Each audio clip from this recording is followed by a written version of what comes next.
Aleluias.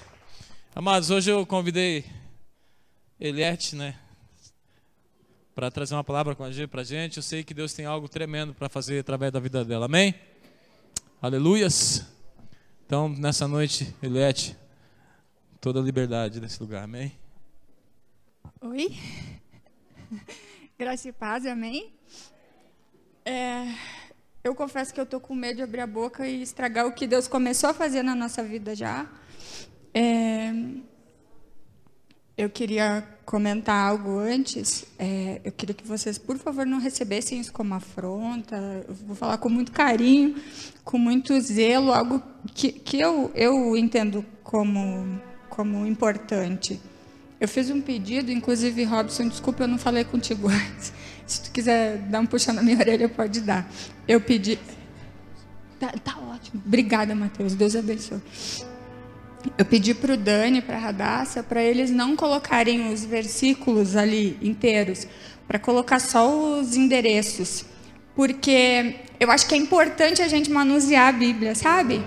Eu acho que é bem importante a gente mexer nela. Tem gente que prefere no celular. O Roberto, por exemplo, mexe no celular. Vocês, fica a critério de vocês. Eliette, eu tenho a preferência de mexer no papel. Hoje eu vou mexer no celular porque eu marquei, porque eu tenho muitas referências, eu sou toda perdida, eu fico nervosa, eu leio o versículo errado, então hoje eu vou usar aqui. Mas eu acho que é importante, então eles vão pôr as referências ali, a gente espera, sabe? Mas para mexer na Bíblia, a gente tem que ter intimidade com a palavra. E a intimidade, na verdade, ela começa em casa. Mas a gente pode exercitar aqui juntos. Então, vocês vão ver que vai ficar meio diferente hoje, tá? Só para a gente manusear junto a Bíblia, tá bom? Embora a gente já tenha orado, eu queria orar um negócio, se vocês puderem orar comigo, tá bom?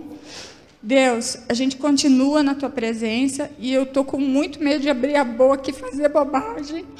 Então eu peço, Senhor, que o Senhor libere o Teu Espírito Santo novamente, que a porção do Teu Espírito que já está pairando nesse lugar, que ela seja dobrada, Deus. Faz o Teu Espírito Santo passear no nosso meio e faz o Teu Espírito Santo trabalhar no nosso coração, faz o Teu Espírito Santo trabalhar na nossa vida, que nós não levantemos muros no nosso coração, Deus, para ouvir a Tua palavra, para receber o que o Senhor tem para nós, que nesse momento o único Espírito que haja nesse lugar seja o Teu Espírito Santo. Deus, cala o inferno nesse momento, faz os nossos ouvidos espirituais, os nossos olhos espirituais, que todos os nossos sentidos estejam somente cativos ao Teu Espírito Santo, Deus. Por misericórdia, Pai, eu peço, não me deixe abrir a boca para falar bobagem, não me deixe estragar o que o Senhor está fazendo no nosso meio, continua se movendo. Espírito Santo, por favor, vai trazendo luz aos cantinhos escuros da nossa alma, aos cantinhos escuros, ao quartinho da bagunça. Ilumina o nosso quartinho da bagunça, Espírito Santo. Deus, por favor, Senhor, faz na nossa vida, continua fazendo o que o Senhor já está fazendo desde o início, mas não nos abandone, não deixe passar de nós o Teu tempo, não permita que a gente se disperse, que a gente dê uma olhadinha para o lado, de repente, para rir de uma situação, que nesse momento nós estejamos exclusivamente para o Senhor, não por quem está falando, mas pelo Senhor. Não adianta nada a gente estar aqui, Deus reunido, levantando as nossas mãos, se o Senhor não estiver aqui. Não permita que a nossa falta de reverência extingua o Teu Espírito Santo, a presença do Teu Espírito Santo. A gente quer que o Senhor esteja aqui conosco. Por favor, Senhor, fica conosco e fala conosco, em nome de Jesus. Amém. Que a ranhenta tem que...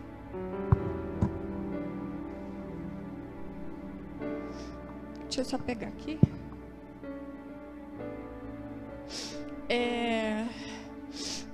Às vezes a gente tem alguns preconceitos, né? Assim, sabe quando a gente olha, né? Eu já ouvi isso de olhar para a cara da pessoa e dizer, não vou com a cara da Elaine. Sabe, assim, eu vou pegar a Elaine, que é alguém com quem eu tenho intimidade, então eu posso falar, né? Então, assim, para brincar, assim, para usar como alegoria.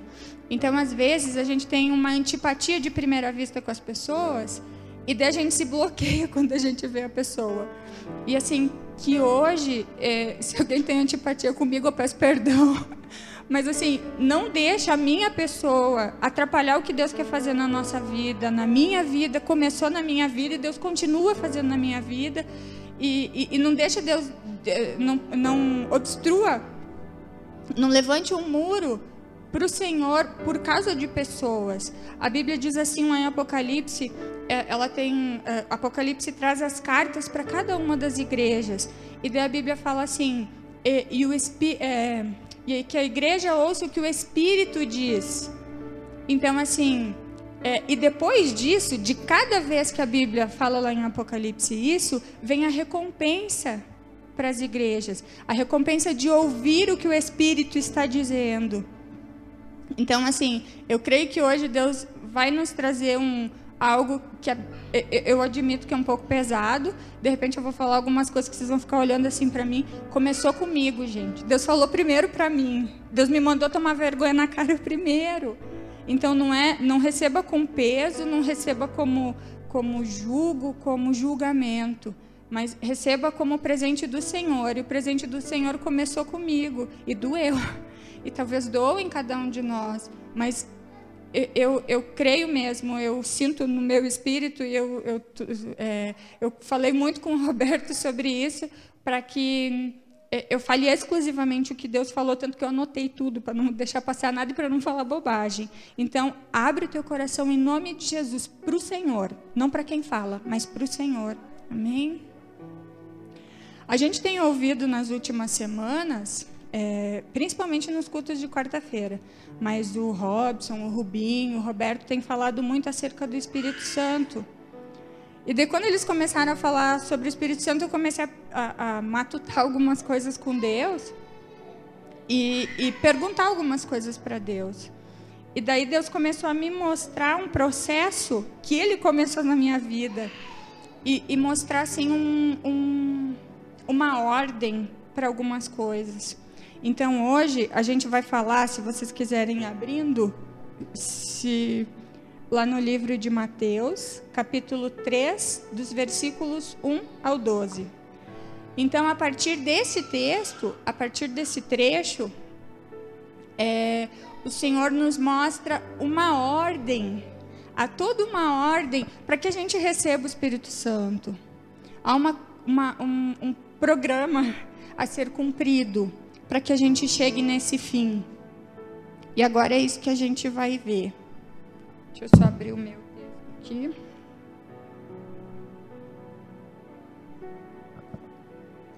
Todo mundo achou?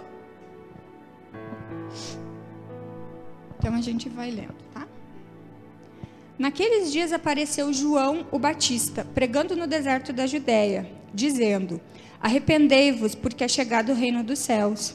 Porque este é o anunciado pelo profeta Isaías, que diz: voz do que clama no deserto, preparai o caminho do Senhor, endireitai as suas veredas. Ora, João usava uma veste de pelos de camelo e um cinto de couro em torno de seus lombos, e alimentava-se de gafanhoto e mel silvestre. Então iam ter com eles de Jerusalém, de toda a Judéia e de toda a circunvizinhança do Jordão. E eram por ele batizados no rio Jordão, confessando seus pecados. Mas vendo ele muitos dos fariseus e dos saduceus que vinham ao seu batismo, disse-lhes: raça de víboras, quem vos ensinou a fugir da ira vindoura? Produzi, pois, frutos dignos de arrependimento, e não queirais dizer dentro de vós mesmos: temos por pai Abraão, porque eu vos digo que mesmo destas pedras Deus pode suscitar filhos a Abraão. E já está posto o machado à raiz das árvores. Toda árvore, pois, que não produz bom fruto, é cortada e lançada no fogo. Eu, na verdade, vos batizo em água, na base do arrependimento. Mas aquele que vem após mim é mais poderoso do que eu, que nem sou digno de levar-lhe as alparcas. Ele vos batizará no Espírito Santo e em fogo. A sua pá ele tem na mão, e limpará bem a sua eira. Recolherá o seu trigo ao celeiro, mas queimará a palha em fogo inextinguível. A gente vai ver, assim, alguns versículos que eu creio que são mais importantes, a gente vai ver pontualmente e falar de um modo mais específico. A palavra-chave para a gente é o que eu entendo como direção do Senhor para nós. Nesse momento, a palavra-chave está no versículo 2, que é arrependei-vos.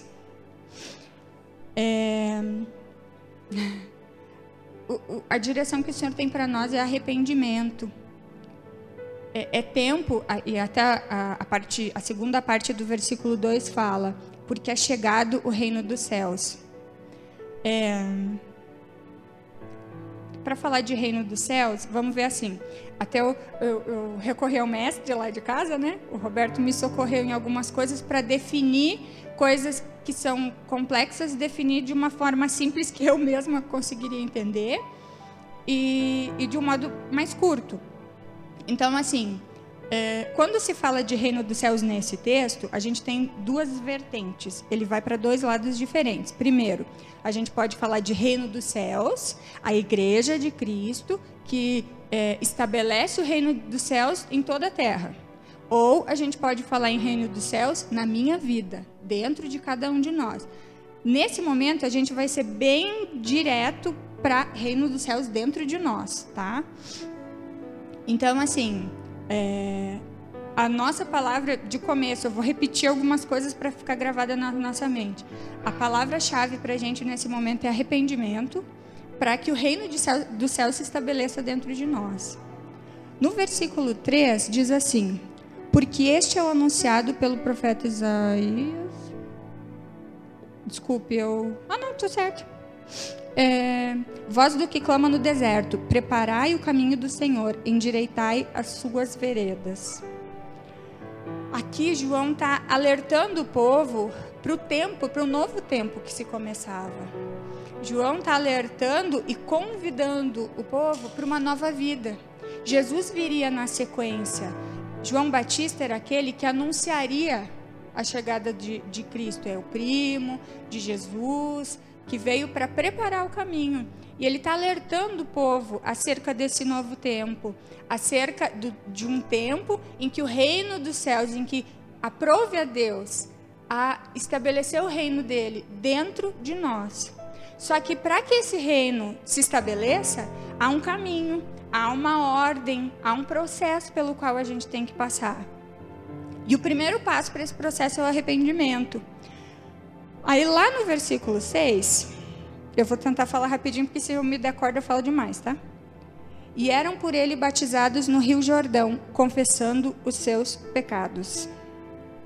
Quando a gente fala de batismo nas águas, né? Esse pelo qual acho que quase todos nós já passamos, a gente está falando de algo que começou dentro. O batismo, ele explicita, ele demonstra algo que começou dentro. Demonstra que a obra que o Senhor começou dentro de mim, eu entendi que eu sou pecador, eu me arrependi e agora eu estou confessando os meus pecados, confessando essa vida de pecado, essa vida que nos levava a desagradar, agredir a Deus. Então, com o batismo eu estou dizendo, eu renuncio tudo isso, eu não quero mais, eu já entendi quem eu sou sem Cristo, mas eu quero essa vida com Cristo. Eu estou dizendo para todo mundo que está vendo. E eu me perdi aqui. O batismo é uma das demonstrações de que o processo começou. É só uma delas. E é o primeiro passo para ela. A decisão do batismo significa que nós entendemos que somos pecadores, que nós nos arrependemos dessa vida de pecado e a partir de agora, a partir dessa decisão de seguir a Cristo, de nos batizarmos, a gente está abrindo a porta. É só o primeiro passo. Aliás, não é o primeiro, mas é um curto passo, é um trajeto curto que a gente fez até aqui.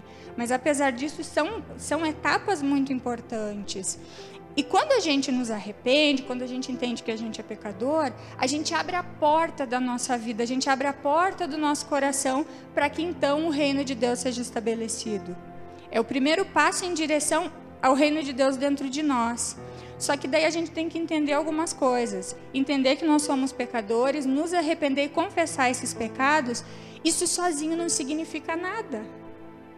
Não adianta, ai, me arrependi. Mas se arrependeu por quê? Pode até ser remorso da consequência que vai vir por conta desse pecado. Pode, e daí esse remorso, essa questão do remorso por conta da consequência, ela tem duas vertentes, assim, vai para dois lados distintos. Tanto a consequência humana, por exemplo, adulterei. Puxa, se o meu marido ficar sabendo, vai dar um problemão. Nossa, como que eu vou me explicar, meu filho? Então, a consequência humana, de um exemplo, né? Mas nós também temos a consequência espiritual. Puxa, menti agora. A Bíblia fala que o pai da mentira é o diabo. Sou filho do diabo, então. Entende? Então, assim, por isso que o arrependimento sozinho ele não faz nada. Daí vai entrar os versículos 7 e 8, onde ele fala, no 7, mas vendo ele muitos dos fariseus e dos saduceus que vinham, eu vou pular para o 8, depois eu volto para o 7. Produzi, pois, frutos dignos de arrependimento. Aí entra, o arrependimento sozinho não faz nada, ele é um passo importante. Mas se eu não apresentar frutos que demonstrem esse arrependimento, alguma coisa está errada. Então, assim, entendi que eu sou pecador, entendi que roubar, que pegar alguma coisa que não é minha, não é legal. Deixo de fazer. Se roubar desagrada a Deus e eu quero agradar a Deus, eu vou parar de fazer. É uma mudança de atitude, uma mudança de direção. Aí a gente vai para o versículo 7 agora. Mas vendo ele muito dos fariseus e dos saduceus que vinham ao seu batismo, disse-lhes: raça de víboras, quem vos ensinou a fugir da ira vindoura? Aí eu pedi a ajuda do Roberto para definir em frases curtas e de um modo bem fácil de entender quem eram os fariseus e os saduceus. Os fariseus faziam parte de uma religião judaica e eles criam em coisas espirituais. Por outro lado, os saduceus, eles eram uma religião paralela à religião judaica e eles eram materialistas, eles não criam em coisas espirituais. Independente disso, eu quis definir de um modo bem curto, bem sucinto, porque isso não é tão importante, mas o que é importante a gente entender é que tanto os fariseus quanto os saduceus, eles tinham conhecimento do que era a verdade. Eles não seguiam a verdade, mas eles conheciam. Então, o que eles eram? Hipócritas. A gente é hipócrita quando a gente sabe o que é a verdade e não pratica, quando a gente sabe o que é o certo e conscientemente, por escolha, por opção, a gente decide fazer o errado. Isso é hipocrisia. E daí agora, talvez a gente possa já começar a fazer uma análise de nós. Será que a gente não está sendo hipócrita? Será que nós não somos os fariseus e os saduceus aqui no meio da igreja? Será que nós não somos como os fariseus e os saduceus dentro da nossa casa? Será que a gente sabe o que é o certo e está praticando? Será que quando eu estou sozinha no meu quarto, será que eu sou essa pessoa que vocês estão vendo aqui? Isso é só Deus que sabe. E eu não conheço a vida de vocês, de poucos, poucos mesmo aqui. Mas cada um de vocês conhece assim. Vocês sabem quem vocês são quando estão sozinhos. Então já cabe a gente começar a analisar isso. Será que a gente não está sendo hipócrita? Será que quando alguém bate no nosso portão e diz: tem uma coisa para me dar, para comer? E a gente olha e diz, e ainda usa o texto do apóstolo Paulo, né? Quem não quer trabalhar, que não coma. Só falta dizer: morra. Gente, a gente tem, nenhum de nós está passando fome, não é verdade? A gente pode ter pouco, pode ter as nossas necessidades básicas sendo supridas, mas não ter para compartilhar. Esse é um exemplo de hipocrisia, talvez, que a gente esteja vivendo. Aí quando a gente vem aqui na igreja, a gente olha para a cara do irmão e diz assim: nós somos família. Se precisar de alguma coisa, fala comigo, tá, Mari? Aí quando a Mari fala, eu digo: não tem, vai trabalhar. Um único exemplo, gente. Um único. Mas tantas coisas que talvez a gente faça. Eu sei as que eu faço. Eu sei os meus erros. Eu sei o que eu tenho que me corrigir. Mas que o teu coração esteja aberto para começar a deixar o Senhor mostrar, trazer luz para os teus cantinhos escuros.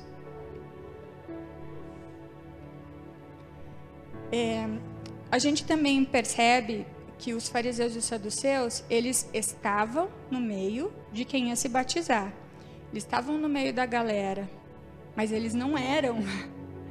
Eles faziam parte do grupo, eles estavam no meio do grupo que queria se batizar para demonstrar publicamente que estava arrependido, mas eles não estavam de fato arrependidos.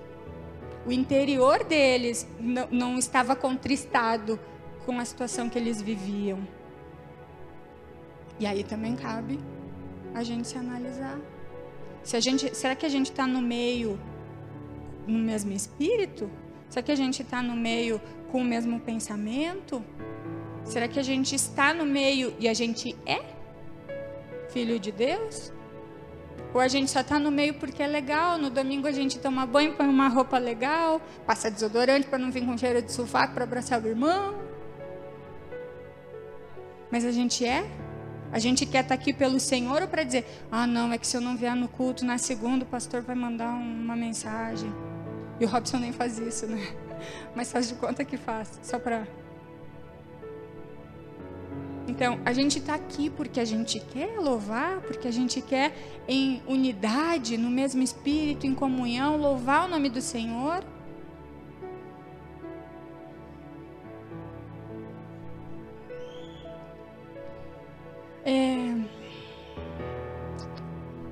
Falando do versículo 8, porque eu inverti ali, que ele fala para que a gente produza frutos dignos de arrependimento. O arrependimento verdadeiro é o que gera transformação.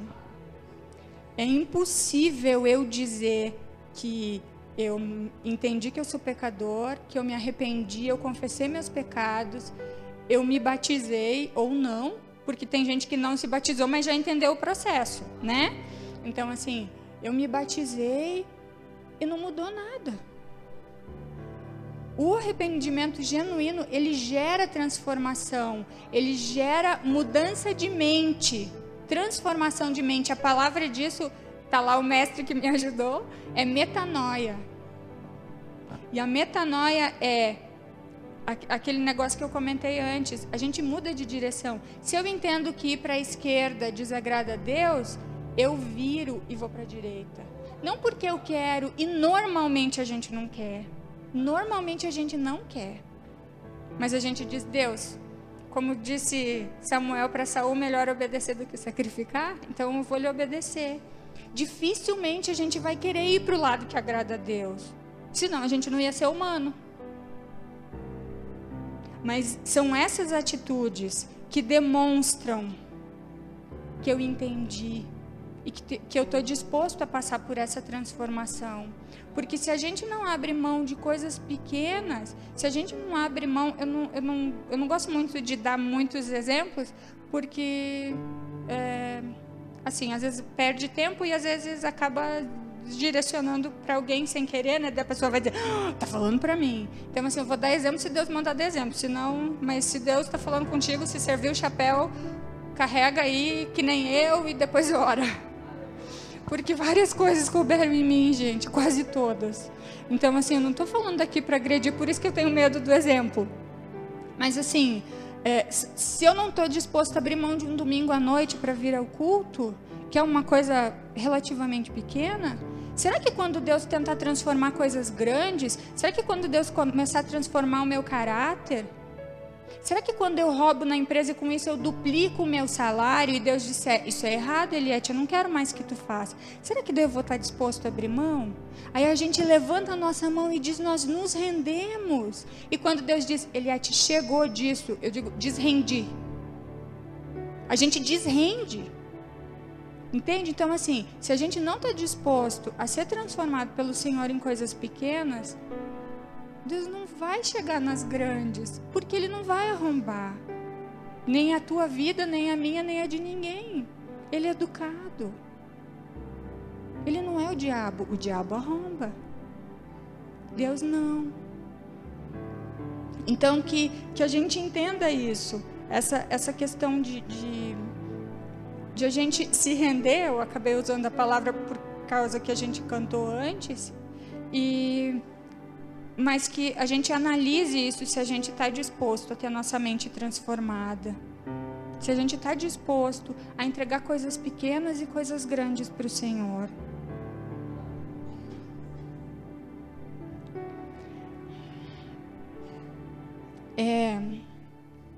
É com muito temor que eu vou falar uma coisa aqui. Se tu confessou a Cristo, se tu participa de uma igreja, pode até ser batizado, mas nada mudou. Todas as coisas que tu fazia antes, tu continua fazendo, talvez piorou um pouco ainda. É com muita tristeza, mas eu preciso te alertar. Talvez o reino de Deus não tenha sido estabelecido dentro de ti. E o que é pior ainda, provavelmente não foi. Provavelmente não foi. Talvez alguns de nós estejam aqui como fariseu. Estou ouvindo tudo, mas não estou praticando nada. Estou ouvindo tudo, estou discernindo tudo. E fica nisso. Tem que mudar. É impossível a gente viver com Jesus e continuar os mesmos. A gente pode teimar às vezes com Deus. Tem áreas que são mais difíceis de serem tratadas. Tem áreas que a raiz está mais profunda, é mais difícil. Mas nem mesmo estar no processo, nem mesmo, sabe, nada. A mente cauterizada de dizer, não, estou adulterando e estou aqui, mas está tudo certo. Ai, Jesus perdoa. Gente, alguma coisa está errada. Tem que mudar.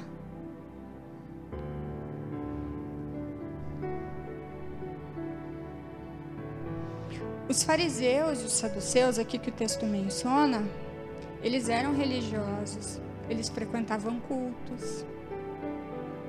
Eles tinham acesso e eles conheciam a verdade, mas eles não queriam a transformação que uma vida, que um relacionamento com Deus requer. Quando a gente fica amigo de alguém, isso é mais pra frente que eu ia falar. Deixa eu virar aqui para ver se eu não vou falar bobagem. Não vou falar isso agora. Com os fariseus e os saduceus, a gente aprende que frequentar os cultos, pôr roupa cheirosa, roupa bonita, roupa de domingo, vir aqui, fazer cara de santo, levantar a mão, fazer cursinho, fazer seminário. Eu não estou falando mal dessas coisas, gente, mas só isso sozinho não basta. Os fariseus e os saduceus faziam tudo isso. E João Batista olhou e disse, raça de víboras.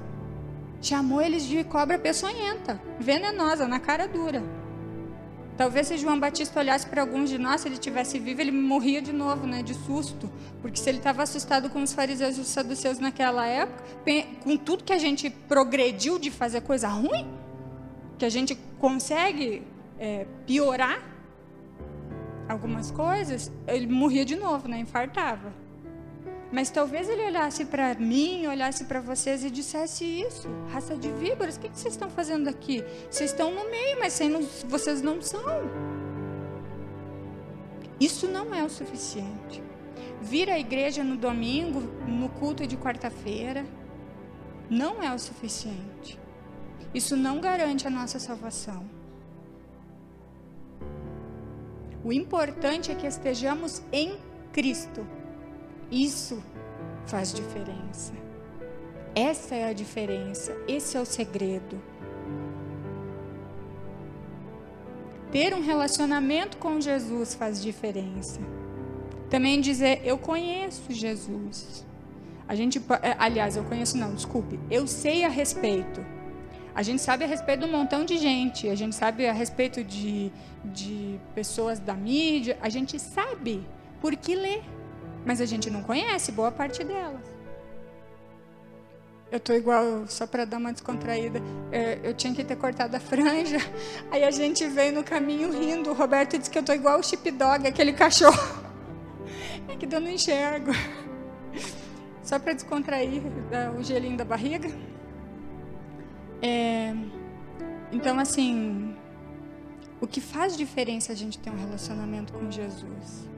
A gente conhece as pessoas a partir do momento em que se relaciona. Eu conheço a Rosineide porque eu me relaciono com ela. A gente conhece Jesus? Ou a gente sabe coisas dele? A gente sabe que é o nome que está acima de todo nome. A gente sabe que tudo que pedir em nome de Jesus dar-se-vos-á. E daí a gente usa isso ao nosso bel prazer. Mata a gente, ressuscita que não é para ressuscitar. Mata que não é para matar.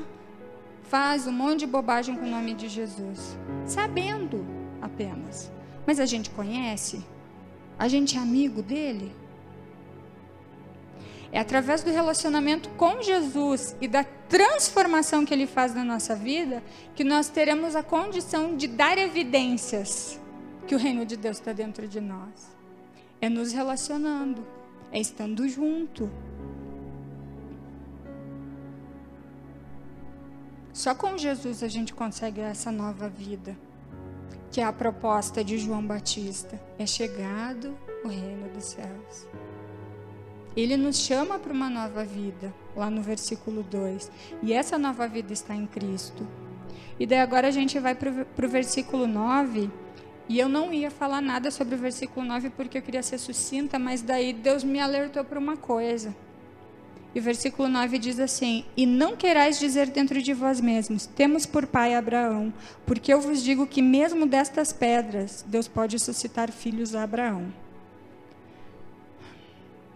Aqui a linha de pensamento do povo era: nós somos descendência de Abraão, automaticamente nós somos o povo de Deus. Que lindo, né? Está tudo errado.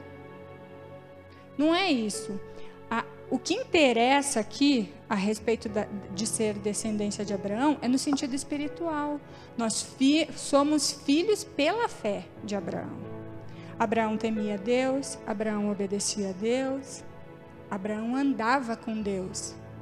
Se nós andarmos e fizermos e vivermos os princípios de Deus como Abraão viveu, aí então nós seremos filhos de Abraão.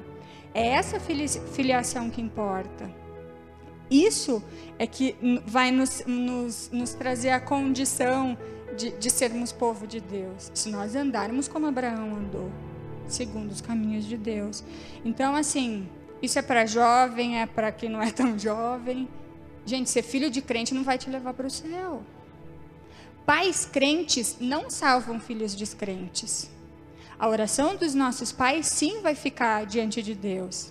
Mas há uma expressão que faz toda a diferença no mundo espiritual: livre-arbítrio. A tua vida espiritual é tua, não é dos teus pais. A tua vida espiritual depende de ti, não depende dos teus pais. Não adianta ser filho de Abraão. Não adianta ser filho de pais intercessores. Não adianta.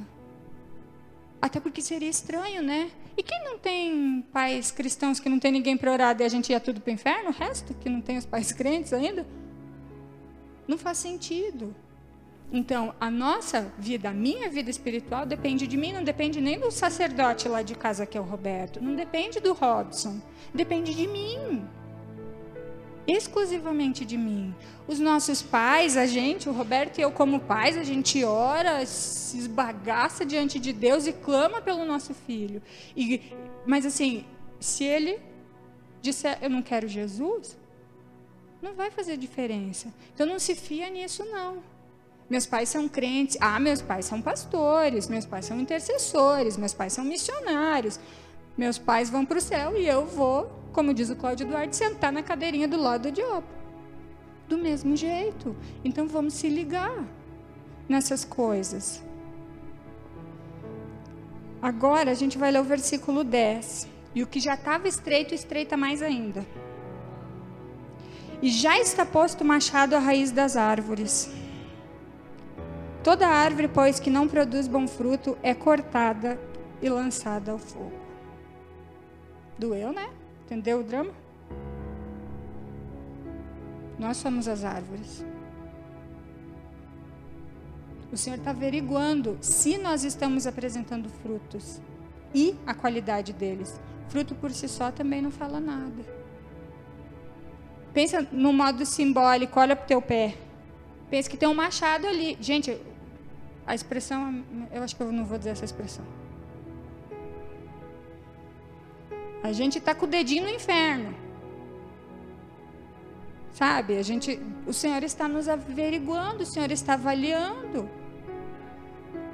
Às vezes a gente pensa, Deus está lá no céu. Acho que a gente é tão incrédulo às vezes que a gente não entende que Deus mora dentro de nós. O Senhor está averiguando. Se a gente convidou o Senhor para fazer parte da nossa vida, aliás, se a gente convidou o Senhor para ser Senhor da nossa vida, Ele está com a gente o tempo todo. Então, as caquinhas que a gente faz, Ele está junto. O fruto que tu apresenta, seja ele doce ou amargo, o Senhor está vendo. Ele está analisando. E para falar de fruto, eu quero dividir em duas etapas, assim. A propósito, Mari, obrigada que tu desligou o ventilador. Estava da folha, eu esqueci de agradecer. Eu quero dividir em duas etapas essa questão do fruto. Primeiro, se estamos apresentando, e segundo, a qualidade desses frutos. Se a gente diz que a gente está no processo de Deus, se a gente diz que nós nos abrimos para que o reino de Deus seja estabelecido dentro de nós, se nós dizemos que nós nos relacionamos com Deus, alguma coisa tem que sair desse relacionamento. Alguma coisa tem que sair desse dito processo, né? Todo relacionamento gera alguma coisa. Todo relacionamento transforma as pessoas de algum modo. Seja casamento, seja amizade, seja vida profissional, seja vida escolar, seja vou no mercado comprar pão. Alguma coisa muda. Alguma coisa acontece. Quando a gente se relaciona, por exemplo, marido e mulher, né?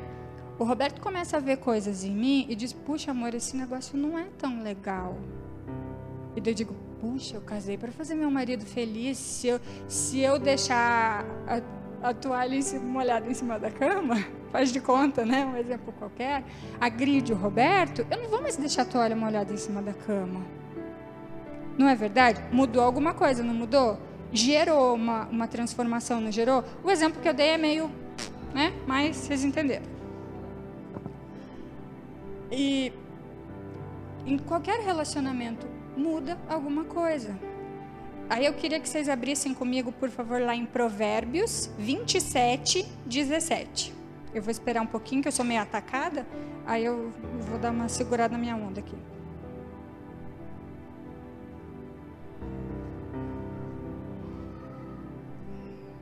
Robson, eu não perguntei o tempo e eu também não cuidei quanto tempo. Tu me dá uma segurada, amor, por favor? Obrigada. Posso ler? Vocês acharam? Provérbios 27, 17 diz assim: afia-se o ferro com ferro, assim o homem afia o rosto do seu amigo. Os relacionamentos vão gerar transformações. Eles vão gerar. Sempre gera. Sabe o negócio de...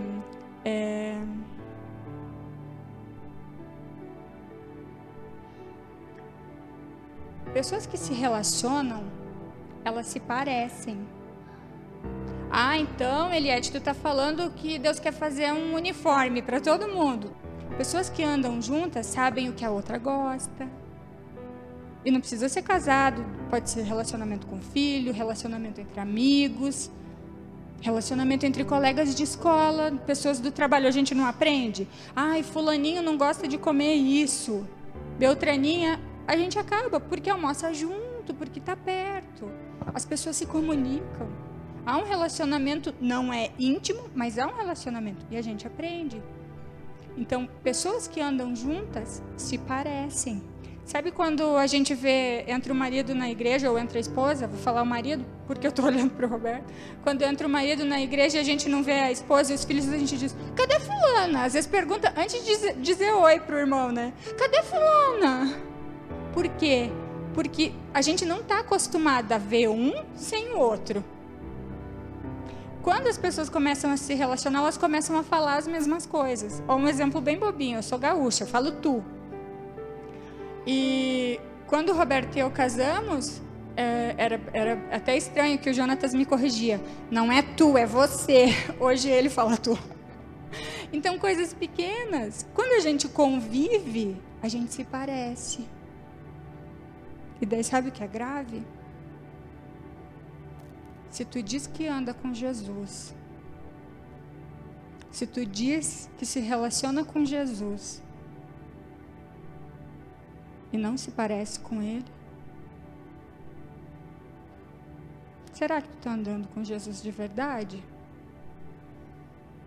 Se tu diz que é servo de Cristo, se tu diz que é filho de Deus, se tu diz que se relaciona com o Senhor, se tu diz que tem vida de oração, se tu diz que tem vida com Bíblia e nada mudou, não há relacionamento com Deus. Tem que gerar. É impossível a gente andar com Deus e não mudar nada. É impossível a gente andar com pessoas e saber que coisas que a gente faz agridem ela e nada mudar. Pensa se for com Deus. É impossível. Tem que mudar. Se desde que tu diz que se converteu até hoje, sei lá quantos anos se passaram, nada mudou, tá tudo igual, e eu faço um pouco pior ainda. Gente, desculpa, vocês estão se relacionando com outra pessoa, mas não é com Jesus. Tem que gerar mudança. Tem que mudar, tem que gerar transformação, tem que gerar mudança de mente.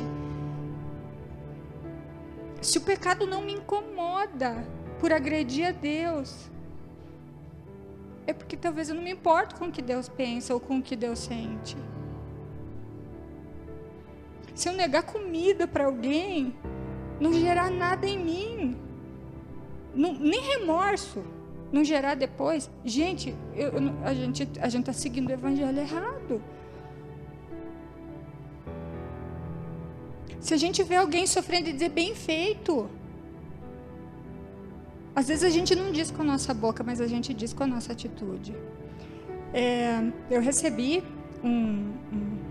eu nem sei se eu recebi, gente, eu não vou falar para não mentir, eu não me lembro. Eu sei que eu vi uma figurinha dessas, tem uns nomes bonitos que falam, eu estou olhando para o Mateus lá, com certeza ele sabe o nome. Umas figurinhas de WhatsApp, umas figurinhas de WhatsApp que dizia assim, tinha uma criança deitada em cima de papelão, uma criança que morava na rua, e uma moça está olhando para ele. E daí dizia assim, se a dor do teu irmão não te causa dor, a tua doença é pior que a dele.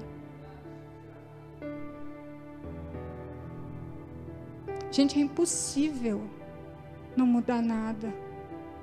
Tem que mudar. Tem que gerar. Se nada na tua vida mudou, se o teu comportamento não mudou, é porque tu não está se relacionando com Deus. Talvez se relacionou, mas talvez tu se perdeu no meio do caminho. Às vezes a gente se relaciona com a religião, às vezes a gente relaciona com isso aqui, ó, com esse nome, mas não com esse nome que está aqui.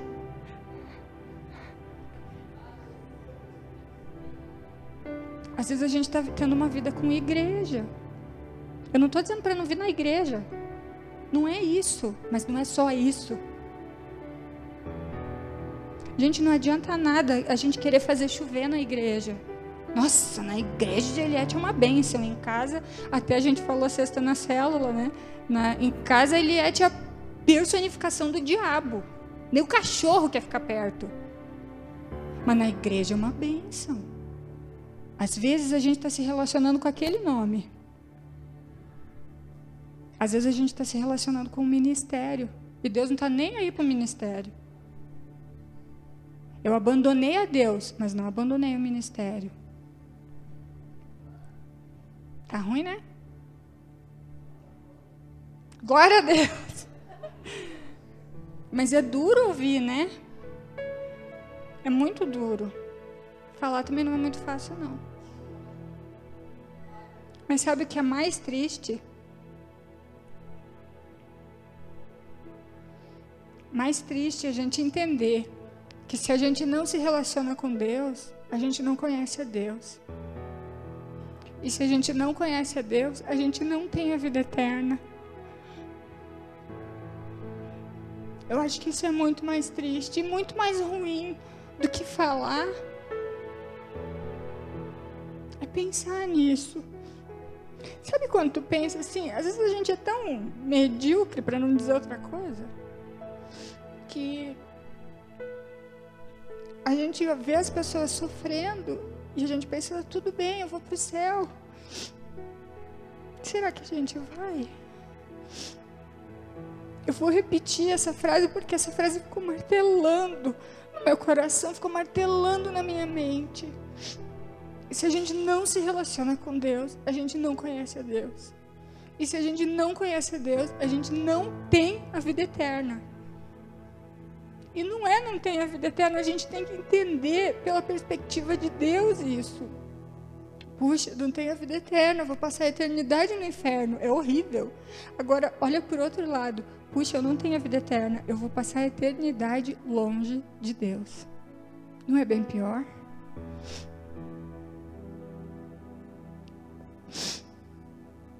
Lá em... Ai, desculpa, eu me perdi. Virou minha folha aqui, eu acho. É lá em João 17:3. E a vida eterna é esta, que te conheçam a ti como o único Deus, como o único Deus verdadeiro e a Jesus Cristo, aquele que tu enviaste.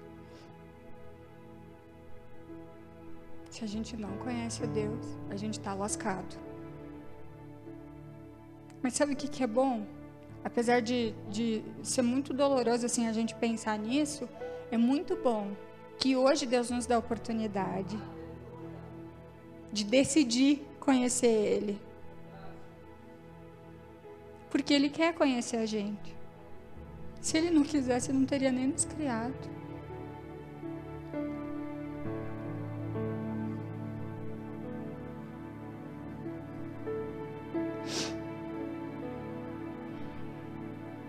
Vida eterna é uma consequência do relacionamento com Deus. Gente, sério, assim, hoje à tarde, hoje de manhã o Roberto teve que me dar uma chamadinha, porque eu tava assim, tava que nem uma louca dentro de casa elétrica. Eu disse, Deus, tô com dor de barriga, e no sentido mais literal que vocês conseguirem imaginar. Eu disse, Deus, tô com dor de barriga, não quero mais ir. E um temor, eu disse, eu já não sei mais o que é temor, o que é tremor, porque era um pouco das duas coisas. Daí o Roberto, daí a gente foi tomar café, o Roberto disse, amor, chega. Eu disse, não, amor, é que eu tenho que fazer almoço e eu quero repassar lá os meus negócios, minhas anotações. E o Roberto olhou pra mim, quando ele faz uma cara assim, sabe? Daí ele disse, amor, acalma o teu espírito, foi o que tu disse pra mim? Nem sei o que ele falou, eu sei que foi uma bronca. E daí ele olhou pra mim, e daí... Gente, eu tava assim, eu não sabia porque ela deu, corria. E na hora que ele me deu essa bronca, na verdade, o meu desespero era por pensar nessa parte, que eu dizia, Deus, a gente vai ficar a eternidade todinha longe do Senhor. Daí sabe o que isso me traz? Eu não gosto muito de trazer esses exemplos de casa da gente, assim, a não ser nos casos em que Deus dá direção como esse. Sabe o que Deus falou para mim agora, nesse momento? Esse temor, esse desconforto por passar a eternidade toda longe de mim, tem que estar em ti o tempo todo. Não adianta a gente vir aqui derramar meia dúzia de lágrimas. Ai, passou. Aí, irmão, tudo bem? Vamos tomar café? Isso tem que permear nossa cabeça o tempo todo. Cada atitude, cada decisão que a gente for tomar, a gente tem que pensar, essa decisão vai me fazer ir para o céu ou para o inferno? Eu vou passar a eternidade toda com o diabo ou com Deus? Ah, vou com o diabo. Não, vou repensar. Espera, me dá 2 segundos. Vai contar alguma coisa? Ah, eu vou mentir. Ah, se eu mentir... Ah, não, então me dá 2 minutos aí. Deixa eu... Sabe? Para de falar, não sei, gente. Sabe, mas repensa.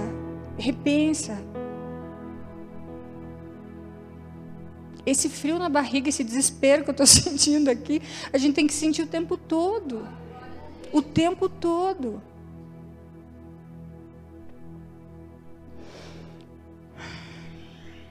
Agora a segunda parte, dessa parte dos frutos, né? Do versículo 10. A qualidade dos frutos. Não basta a gente se preocupar em apresentar frutos. A gente tem que se preocupar com a qualidade deles. Quase errei a boca.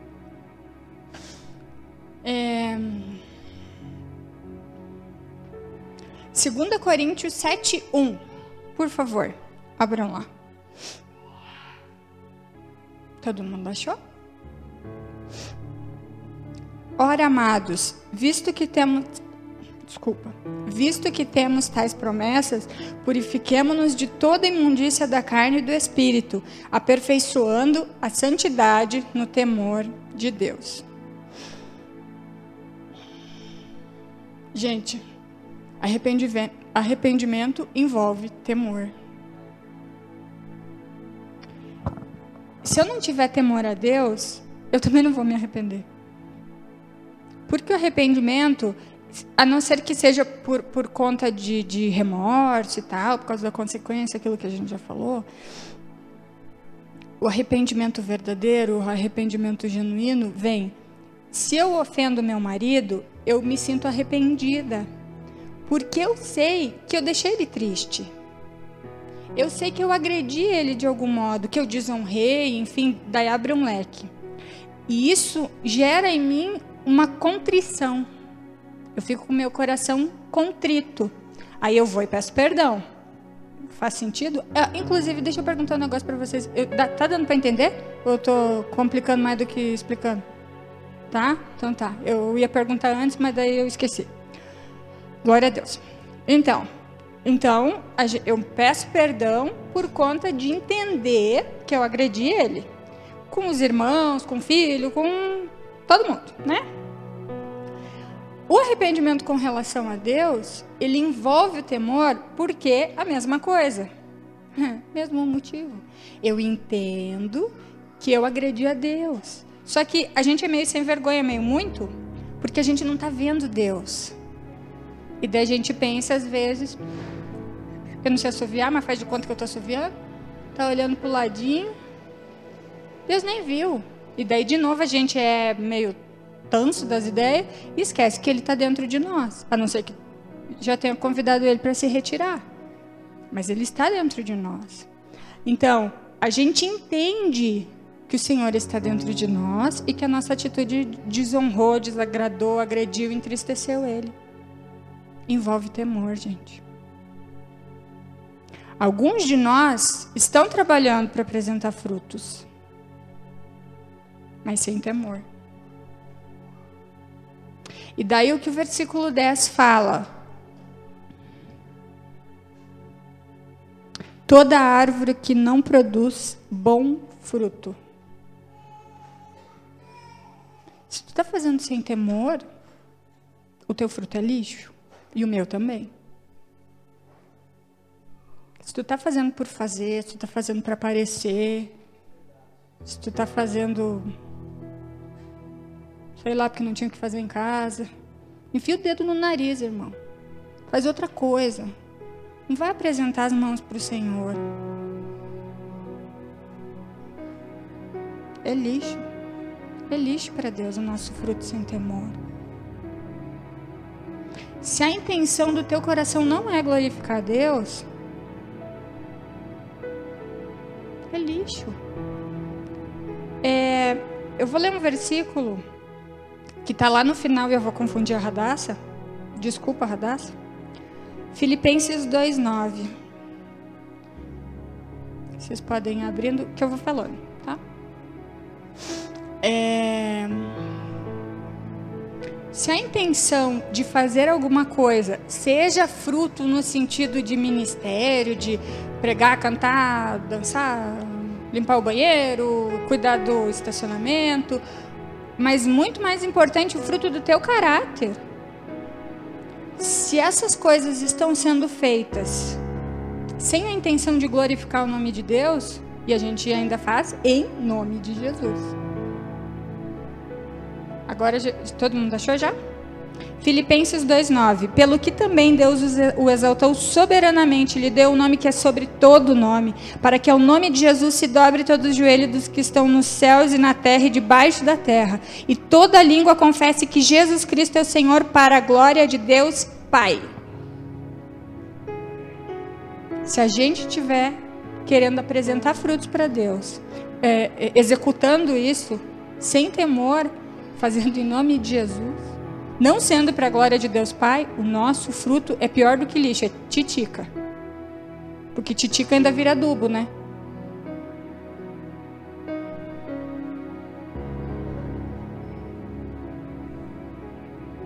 Aí, vamos abrir lá em Atos 2:43, por favor.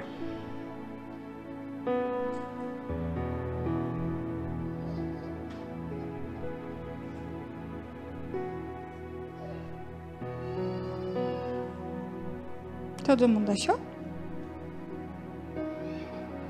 Eu vou lendo, tá? Em cada alma havia temor, e muitos prodígios e sinais eram feitos pelos apóstolos. Em cada alma havia temor. Muitas vezes a gente está querendo os prodígios, a gente está querendo os sinais, aliás, a gente está querendo fazer os prodígios dos sinais, mas a gente não tem temor. Nem tem muito o que falar, né? Daí entra de novo aquilo que eu falei antes. A gente quer fazer chover na igreja. Mas em casa, eu não honro o nome de Deus. Em casa, eu não santifico o nome do Senhor. Aí eu me lembrei agora do texto. Eu não vou pegar lá, porque eu vou ter que procurar. Mas quando Moisés desce o porrete lá, o cajado, na rocha, porque ele se irrita com o povo que queria água, e ele dá uma paulada na pedra e jorra a água deles. Agora toma.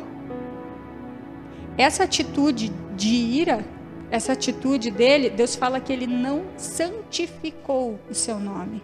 E por causa dessa atitude de Moisés, ele perdeu a entrada na terra prometida. Talvez a gente está fazendo coisas que não estão santificando o nome do Senhor. Talvez na ânsia de apresentar frutos, a gente está fazendo o oposto. A gente não está santificando o nome do Senhor. E daí a gente tem que analisar isso. Que talvez a gente também perca a nossa entrada na terra prometida. Aí entra Mateus 7, 22 e 23. Que é um texto que todo mundo conhece, todo mundo fala, todo mundo teme. Todo mundo achou?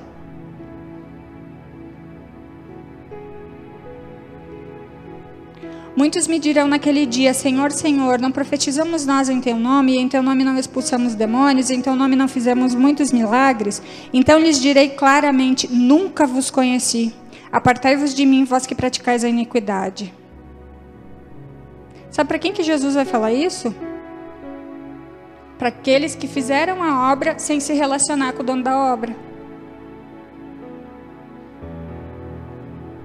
Não vai adiantar nada. Agora, por favor, abram em João 15, 13 e 14.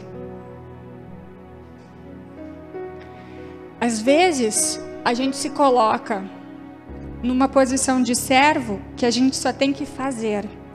O Senhor nos quer como servos.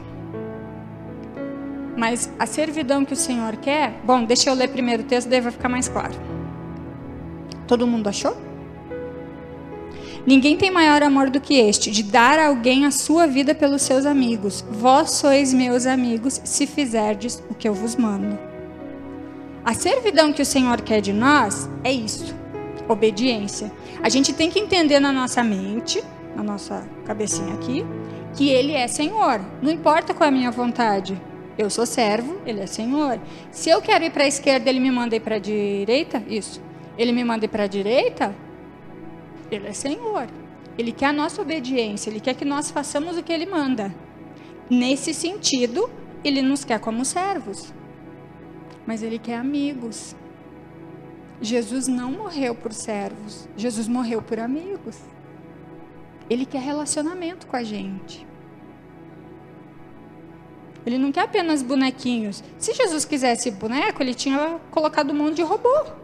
Se Ele quisesse seres inanimados, Ele fazia bibelô. Ele quis a gente. Ele quer se relacionar com a gente. Ele é um Deus pessoal, que respeita, inclusive, os teus gostos, a tua opinião. A dele é que vale, porque Ele é Senhor. Mas Ele te deixa dar a opinião para Ele dizer, Deus, queria, olha, pode até ser uma boa ideia. Sabe quando a gente quer uma coisa e olha para o marido com aquela cara assim e diz assim, amor, será? No final ele é sacerdote, Ele que manda, né? Mas a gente pode fazer carinha de querida e cantar a pedra. Nem sempre funciona. Com Deus a gente pode fazer, Deus, olha só, eu pensei, legal a tua ideia, filho, mas eu quero que tu vá para a direita. Tá bom, pai. Entende? Ele te dá a oportunidade de pensar. Deus não quer robô. Ele quer amigos. Ele te dá a oportunidade de falar, mas a gente tem que entender que no final Ele é Senhor e é a palavra dele que vale. E aqui, nós nos relacionando com Jesus, nós tendo uma vida de intimidade com Jesus, a gente abre espaço, ou a gente nos permite passar para o versículo 11, receber o Espírito Santo. Eu, na verdade, versículo 11 de Mateus, eu, na verdade, vos batizo em água na base do arrependimento, mas aquele que vem após mim é mais poderoso do que eu não sou digno de levar-lhe as alparcas. Ele vos batizará no Espírito Santo e em fogo. Pois se eu não for, o ajudador não virá a vós. Mas se eu for, vou-lhe enviarei. E quando ele vier, convencerá o mundo do pecado, da justiça e do juízo. Do pecado, porque não crê em mim. Da justiça, porque eu vou para meu Pai e não me vereis mais. E do juízo, porque o príncipe deste mundo já está julgado. Ainda tenho muito que vos dizer, mas vós não o podeis suportar agora. Quando vier, porém, aquele, o Espírito da verdade, ele vos guiará a toda a verdade, porque não falará por si mesmo, mas dirá o que tiver ouvido e vos anunciará as coisas vindouras. Ele me glorificará, porque receberá do que é meu e vou-lo anunciará. Tudo quanto o Pai tem é meu, por isso eu vos disse que ele, recebendo do que é meu, vou-lo anunciará. Aqui Jesus está dizendo, deixa eu só explicar o início ali, porque daí vocês vão dizer, mas ele diz que ele tem que ir, daí tu diz que é Jesus que vai apresentar. É que aqui, Jesus estava em carne com os discípulos, né? Ele estava fisicamente, estava em carne. Então, ele tinha que ir para que se cumprisse todo o processo e para que, então, o Espírito Santo viesse. Só que, no nosso caso, é um pouquinho diferente, que a gente não teve o prazer de ter Jesus do nosso lado, né? Então, ele nos apresenta o Espírito Santo. Ele nos apresenta o Consolador. E aqui a gente tem que entender uma coisa. Desde o início a gente está falando de arrependimento. Desde o início a gente está falando de arrependimento. E daí agora eu vou dizer a seguinte frase. O Espírito Santo é quem nos capacita a nos arrepender verdadeiramente. Daí vocês vão olhar para mim, e eu até falei em casa para o Roberto, com a cara de paisagem sem vento, e vão dizer, como é que eu vou me arrepender então se eu preciso do Espírito Santo? Entenda. O arrependimento sem o Espírito Santo é assim, de coisas óbvias. Matei, roubei, adulterei, né? Coisas óbvias, coisas visíveis. E, principalmente, coisas que eu sei que vão me trazer consequência. Eu adulterei, vai ter uma consequência, eu matei, eu roubei. Então, sem o Espírito Santo, a gente consegue se arrepender de coisas óbvias, de coisas mais notáveis, mais visíveis. E de que vão gerar uma consequência que, para mim, num primeiro momento, vai parecer que são ruins. Com o Espírito Santo, ele nos conduz a uma verdade porque a gente não consegue sem Ele. O Espírito Santo vai coisas pequenas. Há um padrão de santidade para cada um de nós. E o Espírito Santo vai te ajudar. Antes de tu errar, ele vai te avisar. Entendeu a diferença? Sem o Espírito Santo, a gente já se lascou. E daí a gente tem que se arrepender e diz, puxa vida, olha aí, ó, olhei pro bumbum do irmão. Sei lá, dei um exemplo bem tosco, né? Mas assim, as meninas riram. De coisas óbvias, assim. Mas o Espírito Santo vai te alertar. Ele vai dizer, opa, Eliette, o que tu vai fazer desagrada a Deus. Ele liga o alerta, ele liga a luz vermelha e nos ajuda a não errar. Se tu errar é porque tu quis. Mas ele vai te ajudar. E ele vai te levar em cantinhos da tua vida, em cantinhos, em mistérios da palavra, que tu vai entender. Puxa, eu fiz isso a vida toda e não entendi que era errado. Eu fiz isso a vida toda agredindo a Deus e não entendia que isso agredia a Deus. Deu para entender a diferença? Sim? Se a intenção do teu coração é alegrar o coração do Pai, busca o Espírito Santo. Se a tua intenção é ter intimidade com Deus, é alegrar a Deus, é que o Senhor o coração de Deus fique jubiloso contigo, é o Espírito Santo quem vai te ajudar a fazer isso. Mas o motivo para a gente é ansiar Ele. E agora, a gente vai para o versículo 12. Antes de falar do versículo em si, eu queria que a gente recapitulasse o que a gente falou. O processo pelo qual a gente está passando. Nós entendemos que somos pecadores, nós nos arrependemos,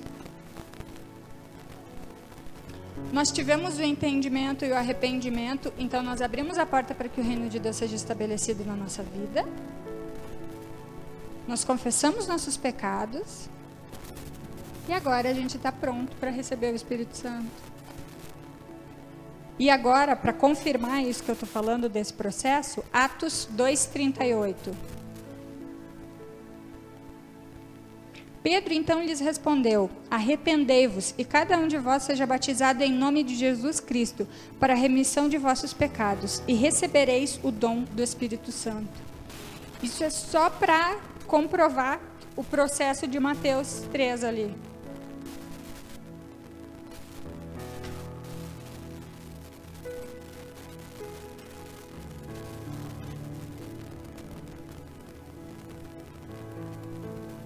Agora o versículo 12 de Mateus. A sua pá ele tem na mão, e limpará bem a sua eira, recolherá o seu trigo ao celeiro, mas queimará a palha em fogo inextinguível. O Espírito Santo é o que nos dá a condição de não sermos a palha. O Espírito Santo é o que nos dá a condição, que nos alerta do pecado, que nos alerta do perigo iminente, que nos alerta que a gente está se enredando, que a gente está se enrolando, que a gente está se perdendo no caminho, que a gente está se perdendo no processo. E o final dessa perdida toda aí, dessa enrolação toda, é que a gente vai acabar indo para o fogo inextinguível.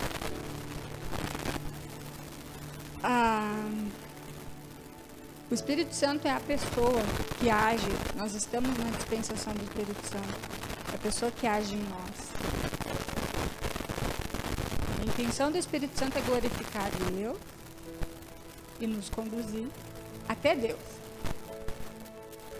Cada um, Deus, Jesus e o Espírito Santo, tem um papel. E o papel do Espírito Santo é nos conduzir. A gente precisa do Espírito Santo para não ser a palha. A gente tem percebido de modo geral, assim, na nossa vida cristã, enfim, que o Espírito Santo a gente parece que esqueceu, parece que, não, o importante é Deus, porque Deus mandou Jesus, e Jesus morreu por nós. A gente precisa do Espírito Santo para ir para o céu, para ter a vida eterna. A gente precisa da ação dele na nossa vida. O Senhor vai fazer 2 colheitas. Uma para a vida e uma para o fogo. Para onde tu quer ir?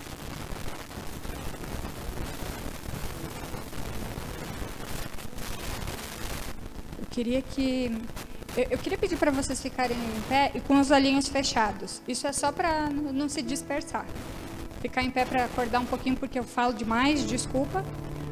E de olhinho fechado mesmo, que é para não se dispersar, que é para continuar no mesmo espírito. Eu queria que tu começasse a pensar, que tu fosse muito sincero contigo mesmo. Qual é a tua situação hoje? De repente, vocês ouviram esse montão de coisa que eu falei, e realmente me desculpa que eu falo demais, mas talvez algumas das coisas que foram ditas levou vocês a entender que talvez alguns de vocês, ou enfim, se perderam nesse processo de entender que é pecador, de se arrepender, de confessar. Não, Deus, eu estou fazendo a tua obra sem me relacionar contigo. Eu não estou me relacionando com o Senhor independente da obra. Analisa mesmo a tua vida, seja muito sincero.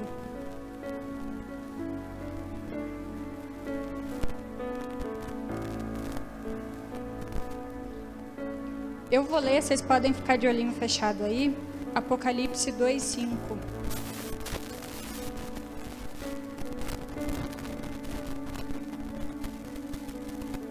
Que diz assim: Lembra-te, pois, de onde caíste, e arrepende-te, e pratica as primeiras obras. E se não, brevemente virei a ti, e removerei do seu lugar o teu candeeiro, se não te arrependeres.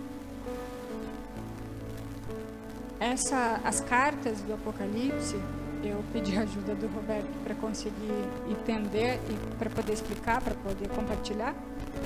Elas têm 3 aplicações. Uma aplicação histórica, uma aplicação para a igreja e uma aplicação pessoal. Nesse caso, nós vamos aplicar pessoalmente para cada um de nós. E a grande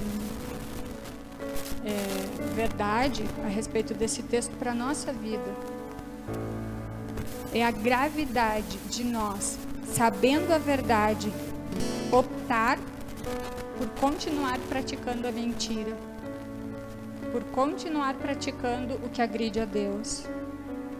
E quando a gente sabe o que é verdade e opta por continuar pecando, a gente está resistindo à ação do Espírito Santo.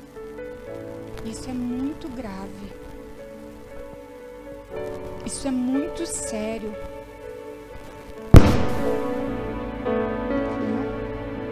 Todos nós temos o direito de rejeitar a oportunidade de Deus. Hoje Deus está nos dando uma oportunidade. O caminho pelo qual Deus nos manda passear é o caminho do arrependimento. E a gente pode rejeitar, não tem? Deus não nos obriga. Só que se a gente for rejeitar, a gente tem que rejeitar muito consciente.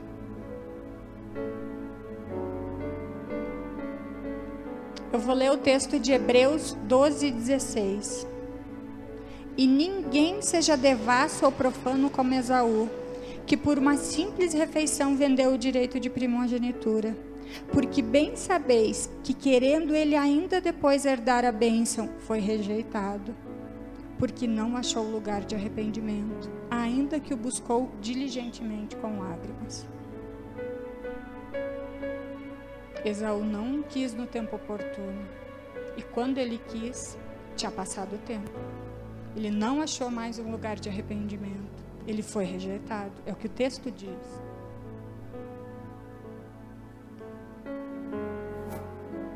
Gálatas 6:7 diz assim: Não vos enganeis, Deus não se deixa escarnecer, pois tudo o que o homem semear, isso também ceifará. Porque quem semeia na sua carne, da carne ceifará corrupção, mas quem semeia no Espírito, do Espírito ceifará a vida eterna. A gente pode rejeitar, mas a gente tem que rejeitar sabendo dessas questões.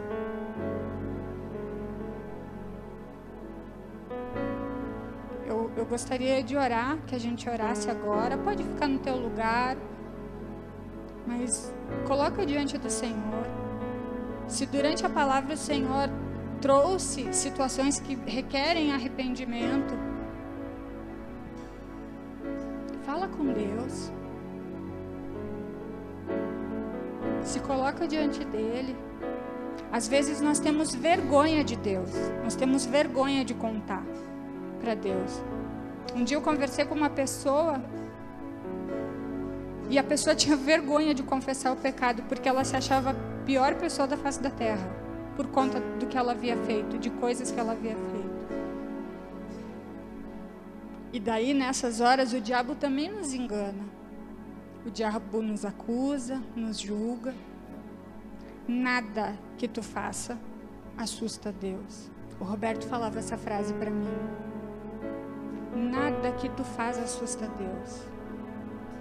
Se o Senhor está te lembrando de coisas que requerem arrependimento, de coisas recentes, de coisas antigas, independente do que for, tira a tua máscara diante dele. Esteja nu diante do Senhor.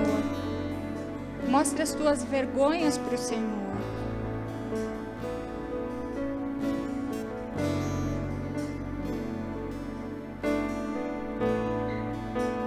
Salmos 32:5 diz assim: Confessei-te o meu pecado e a minha iniquidade não encobri. Disse eu, confessarei ao Senhor as minhas transgressões, e tu perdoaste a culpa do meu pecado. Salmos 32:3 diz assim: Enquanto mantive meus pecados inconfessos, meus ossos se definhavam e minha alma se agitava em angústia. Tem pessoas que parece que carregam cavalos nas costas. Pessoas pesadas. Pessoas trazendo sobre si o jugo do pecado. Tudo o que precisa confessar.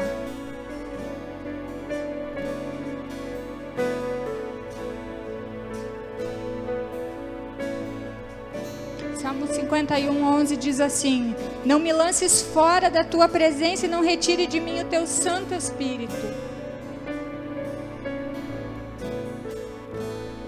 O salmista clamando ao Senhor.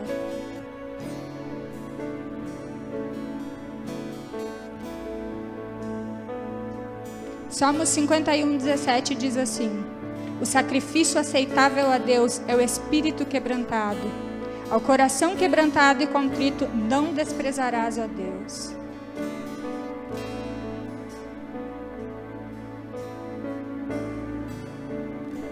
Senhor, nós ouvimos muitas coisas. O Senhor falou conosco muitas coisas. E humanamente, talvez todos esses textos bíblicos, tudo que foi dito, talvez nos dê uma indigestão de informações. Mas nós pedimos nesse momento, Deus, eu peço em nome de Jesus, que o teu Espírito Santo, que é aquele que convence do pecado, da justiça e do juízo, aquele que é o consolador das nossas almas, que ele continue passeando no nosso meio, que ele continue falando conosco, que ele continue trazendo luz aos nossos cantinhos escuros, e que a gente tenha a coragem de decidir confessar ao Senhor. Deus, que haja sobre nós como igreja um espírito de arrependimento, um espírito de quebrantamento. A tua palavra fala que o coração quebrantado e contrito o Senhor não desprezará. Deus, em nome de Jesus, que nós como igreja, nós não queremos, Eliette, eu não quero que passe de mim o teu tempo. Deus, em nome de Jesus, eu não quero ser rejeitada por não encontrar mais um lugar de arrependimento. Se é por vergonha que nós não conseguimos confessar, se é por decisão, Senhor, mas que não seja por falta de entender. Então, que o teu Espírito Santo conserte tudo o que eu disse, se algo não ficou bem claro, mas que haja o discernimento no espírito de cada um, Deus.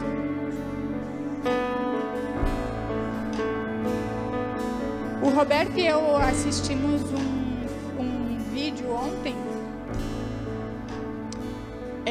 A gente até tinha pedido para o Robson para passar o vídeo, mas o vídeo era muito longo, eram 9 minutos, e daí com pessoa que fala pelos cotovelos aqui, ia ficar muito longo.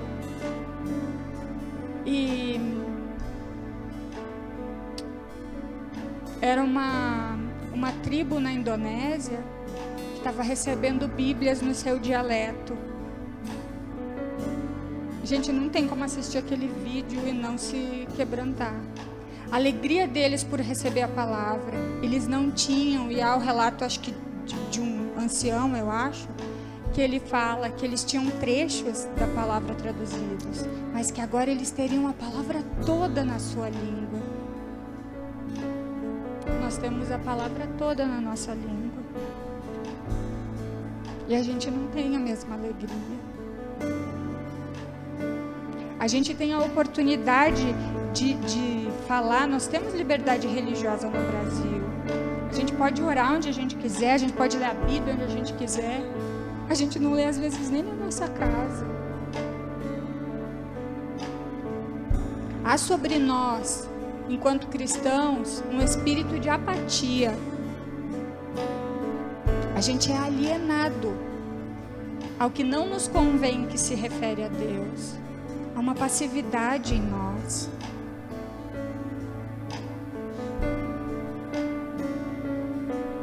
Como igreja, eu quero orar pedindo perdão por isso.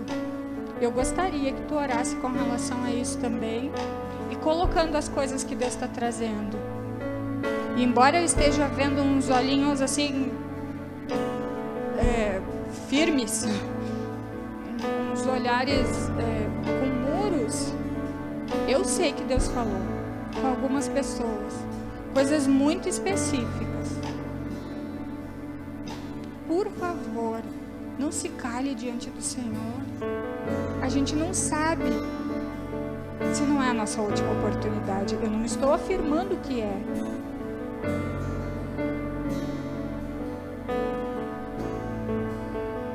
Deus, em nome de Jesus, como igreja, eu peço perdão. Eu peço perdão pela nossa apatia, Senhor. Eu peço perdão pela nossa preguiça de ler a Tua palavra. Eu peço perdão porque a gente não ama a Tua palavra, Deus. Eu peço perdão porque muitas vezes nós investimos tempo em WhatsApp, em Facebook, em joguinhos de celular, em televisão, em tantas coisas, Deus, e não investimos tempo de relacionamento com o Senhor, com a Sua palavra, Deus. Perdão porque nós não aprendemos, nós não entendemos que nós precisamos do Senhor e da Sua palavra, que a Sua palavra é o testamento que vem de encontro às nossas almas. Deus, perdão, porque nós somos negligentes com relação ao oprimido, porque nós somos negligentes com relação ao órfão e à viúva. Como igreja, Deus, nós clamamos, sara-nos. Nós confessamos o nosso pecado e pedimos que o Teu Espírito Santo venha sobre nós. Que haja remissão da nossa vida e que nós cresçamos como corpo, de acordo com a Tua vontade, Deus. Isso individualmente, tanto como Atos, Igreja Atos, Comunidade Atos, Deus. Cura, Senhor Deus, em nome de Jesus, a Tua igreja. Cura, Senhor, e liberta-nos dessa apatia, dessa alienação. Nós estamos tão ligados a esse mundo, nós nos preocupamos com dinheiro, nós nos preocupamos com terreno, nós nos preocupamos com casa, nós nos preocupamos com o nosso físico. E não nos preocupamos se estamos juntando tesouros nos céus. Perdão, Senhor. Como igreja eu peço perdão, como igreja eu clamo, Senhor, vem sobre nós, vem sobre mim, vem sobre a Tua igreja. Espírito Santo, quebranta o nosso coração. Senhor, não deixa passar de nós o Teu tempo. Por favor, Deus, tem misericórdia de nós. Tem misericórdia de nós, Senhor. Em nome de Jesus.